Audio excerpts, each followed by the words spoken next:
this past week, there are plenty of ups and downs for South African football clubs in the CAF continent. Surprisingly so, too. Surprisingly so in terms of Kaizer Chiefs. Of course, they overcame the Tanzanian hurdle, which was Simba SC, and beating them 4-0 in the first leg, Banele. Yeah, I mean, who would have thought that the Chiefs would be the only team from South Africa to win on the weekend from the 3 teams that are representing South Africa in CAF, and who would have thought that they'll be the only team in the CAF Champions League to score more than 2 goals. I mean, it was unbelievable. So, yeah, but I think the blame I give is to Simba. They didn't do their homework. They didn't know what Kaizer Chiefs is about. I think maybe the coach just read the banter on social media and look at the result and said, okay. And follow the hashtag. And they thought, okay, there's a protest. These guys walk in the park, we will win, and didn't take the game as serious. Because for me, I know Chiefs are not good. I mean, we have to be honest. They're not good this season. But one thing about them is that they've got a strong point, and that's the aerial balls. So if you're gonna allow Manyama to get 6-7 crosses in 5 minutes, I mean. Nukovic is definitely going to head one. Castro is definitely going to head one. Matoho also is going to be there. So I think Simba have themselves to blame by allowing the Kaizer Chiefs to get those crosses in. And you can't allow a striker like Nukovic to have 6-7 free headers on the day. It was embarrassing from him. Because just as he did, he will punish you. But definitely. I mean, in terms of the second leg now, Kaizer Chiefs, I'm sure they would feel on top of the world with that result. But do you think it's over? You think they're in the semi-finals, or is there something that Simba can do differently? Like you say, perhaps do their homework this time around.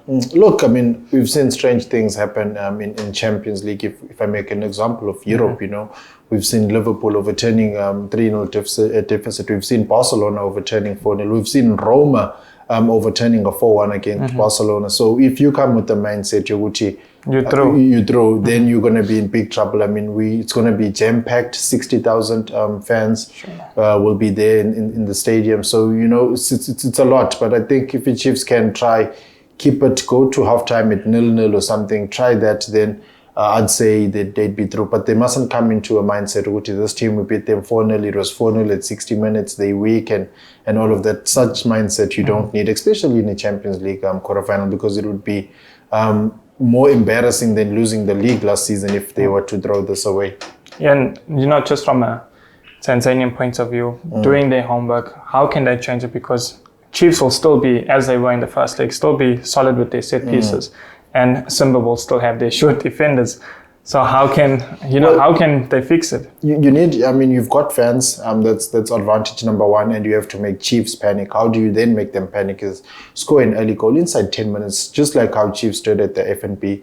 Score that early goal, make them panic, make the crowd excited, and then turn them against their own players. Exactly, make the crowd excited. Then you say 2-0, maybe 20 minutes, you're Simba, then you've got a chance going to halftime. But if you're a Chiefs, if you score early also, then the Chiefs, if they score one goal for me, it's game over. I really don't see Simba scoring 6. So it's going to be a tight game. Depends how Mugavan Hunt approaches this one. Personally, I still think game over. But Mamelodi Sundowns and Ahly, the first leg obviously went into Ahly's favour. 2-0, Pitso Mosimane, of course, leaving as the happier coach. Your thoughts? Yeah, I mean, like Pitso said, football is a game of results, and they managed to score 2 goals, but it wasn't a 2-0 game. If you look at the game, I think Mamelodi Sundowns did their homework. They planned well for Ahly, and it was just a moment of brilliance in the first half. I mean, a shot from outside the box, and Onyango couldn't save. And then later in the 89th minute, I mean, Onyango commits a stupid mistake. Then it was 2-0 to Ahly. Now they've got a big advantage. Like Coach Pitso said, if they can get that one goal, Sundowns would have to score 4. And I mean, if we're being honest, Ahly is not a type of team that can easily score 4. Yes, I know concede 4. I know they've lost 5-0, but there was a once in a lifetime. It's not something that happens every day. So I'd say massive advantage to Ahly. Again, Sundowns, like I said, with the same, if they can get that early goal, try and make Ahly panic, then it's game on, But if Sundowns haven't scored in like the first 35 minutes, then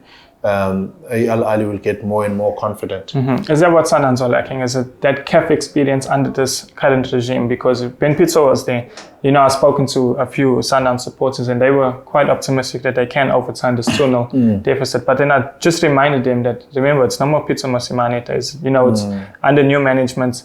Is experience going to be a huge factor? Look, I wouldn't say that. I mean, these coaches have been in the Champions League with Pitso, so they know very well. And if you look at, this is the Sundowns team that went to Lubumbashi and got a standing ovation from TP Mazembe fans, something that we've never ever seen before. But is it the latter stages that's concerning? I think it was just one moment of madness from an experienced goalkeeper like Dennis Onyango. I mean, at crucial time of the game, and you concede that very, very important goal that now makes a huge difference. So I wouldn't say it goes down to experience or anything like that. I think the team was well coached on the day. They were well planned, and they had some good chances too. And if you look at the team of the week, you will see that Al Ahly's keeper is there. I mean, he had some crucial saves. That tells you the amount of planning Sundowns did. So I think this time, maybe with a little bit of luck, and if they can score early, they can overturn things. I know everyone is saying it's game over. I don't really think it's game over, but I still say... You're not like me. No, I'm not saying game over, but I'm saying massive advantage to Al Ahly. If Al Ahly can score, then it's game over. But will they do it?